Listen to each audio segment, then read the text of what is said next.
लिंगायत समाज स्मशानभूमीसाठी अनेक वेळा मागणी केली, निवेदन दिले, परंतु अद्याप त्याचा उपयोग झालेला नाही. 5 एकर जागा स्मशानभूमीसाठी मिळावी म्हणून आमची एकमुखी मागणी आहे. शासनाला जाग यावी म्हणून आम्ही या ठिकाणी नगरपालिकेच्या परिसरात पार्थिव आणलेला आहे. गणपतप्पा वाघमारे हे नगरपालिकेमध्ये OS होते आणि नगरपालिकेच्याच कर्मचाऱ्याला अशी वेळ यावी आणि नगरपालिकेनं हे दुर्लक्षित काम करावं, याच्या एवढं दुर्दैव कोणतं नाही. मी आणखी शासनाला विनंती करतो की लिंगायत समाजासाठी 5 एकर स्मशानभूमीसाठी जागा द्यावी आणि हा प्रश्न मिटवावा. धन्यवाद. अंबाजोगाई येथील वीरशैव लिंगायत समाज या ठिकाणी प्रेत यात्रा घेऊन आलेला आहे. नगरपालिका दफन केलेला असतं. आज सुद्धा आता आम्ही गेलो तिथे खड्डा तयार करायला, तर तिथं 2 शव आधीच ते अंत्यविधी केलेले. अशा परिस्थितीत आमच्याकडून जी व्हायला नाही पाहिजे ते व्हायलंय की त्या प्रेतांची विटंबना व्हायली. आमचेच कुणी सगळे सोयरे हे होऊ नये म्हणून आम्ही 2020 पासून या विषयात शासनाकडे सतत तगादा केलेला आहे.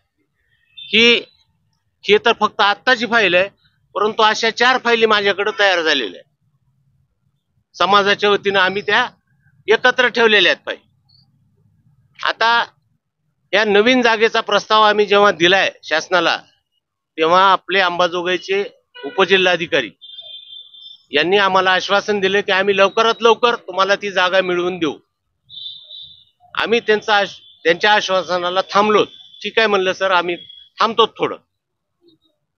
30 मार्च तारीख लक्षात घ्या, 30 मार्च या दिवशी उपजिल्हाधिकारी अंबाजोगाई यांनी TILR म्हणजे मोजणी ऑफिसला पत्र दिले की या जमिनीची मोजणी करून घ्या. त्यांनी कागदपत्र दिले. आमची जी फाईल आहे प्रपोजल, ते प्रपोजल पूर्ण त्या मोजणी ऑफिसला दिलं. आम्ही मोजणी ऑफिसला गेलो. मोजणी ऑफिसनं 9/5/2025 ला तिथून पत्र काढलं नगरपालिकेच्या नावानं की तुम्ही या जमिनीची मोजणी फीस भरा आणि आवश्यक त्या गोष्टी करा.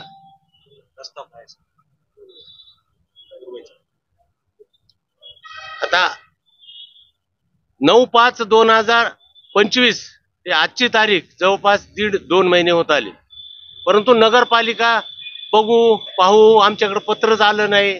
तरी सुद्धा आम्ही वेगवेगळ्या वेळेस येऊन त्यांची भेट घेतली, त्यांना समजून सांगायचा प्रयत्न केला, परंतु ते प्रकरण आम्ही जर ते म्हणतायत की आम्हाला चलन द्या. आता ऍक्च्युअली हे काम त्यांचंच आहे. मग त्यांना एक म्हटलं की बाबा तुम्हाला नसेल समजत तर मी जाऊन आणतो. आम्ही जाऊ आणू, तर ते मोजणी ऑफिस म्हणते की तुम्ही इथे यायची गरज नाही, तुम्ही सरळ सरळ नगरपालिकेत थांबायचं. नगरपालिका काय करेल त्याच्यानुसार आम्ही कारवाई करू. आता नगरपालिका तर काही करत नाही, आम्हाला तर ते मोजणी ऑफिस येऊ देत नाही. पुरातत्व खातं त्या ठिकाणी आम्हाला अंत्यविधी करू देत नाही. 5 एकर जागेची आमची मागणी आत्ताच्या स्मशानभूमीच्या बाजूलाच आम्ही केलेली आहे आणि ही रास्त मागणी आहे. हे करणं कधीतरी करणंच आहे, परंतु अशा वेळेस जे की प्रेतांची विटंबना होते, अशा वेळेस आम्हाला दुःख होतंय सध्या की आपण हे काय करतोय. म्हणून शासनाने या गोष्टीकडे प्रकर्षानं लक्ष द्यावं अशी आमची त्यांना विनंती केलेली आहे.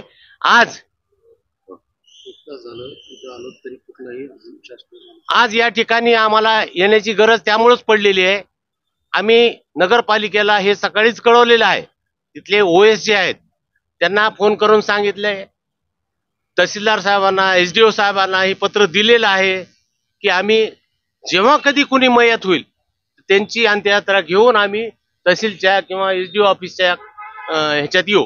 परंतु तहसीलदारनी त्यांचं काम केलंय, प्रपोजल पाठवले. SDO साहेबांनी त्यांचं काम केलंय, ते प्रपोजल मोजणीला पाठवले. आता मोजणीवाल्यांनी ते प्रपोजल नगरपालिकेकडे पाठवले. नगरपालिका त्याच्यात काही करत नसेल तर याच्यापेक्षा दुर्दैव कोणतं असणार आहे. त्यामुळं आम्ही इथं आलोय. 1 तास झाला, तास जवळपास होतोय.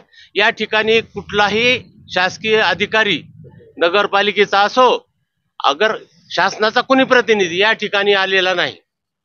समाज बांधव या ठिकाणी प्रकर्षानं असं म्हणतायत की जोपर्यंत शासन ह्याच्यात ठोस निर्णय आज घेत नाही तोपर्यंत आपण इथून हलायचं नाही, डेड बॉडी इथून हलवायची नाही, अशी सर्व समाज बांधवांची तयारी आहे.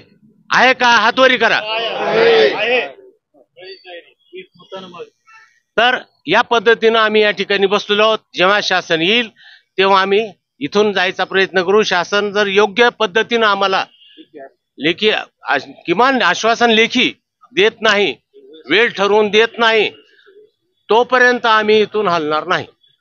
सगळ्यात महत्त्वाचं म्हणजे आप्पा नगरपालिकेचे OS म्हणून त्यांनी काम केले. नगरपालिकेचे कर्मचारी, त्यांच्यावर जर ही वाईट वेळ येत असेल आणि आज जवळजवळ 1 वर्षापासून आमच्या समाजाला जर सारखं दुर्लक्षित केलं जात असेल, तर याचा जबाबदार ही नगर परिषद असेल किंवा त्यांचे जे अधिकारी असतील.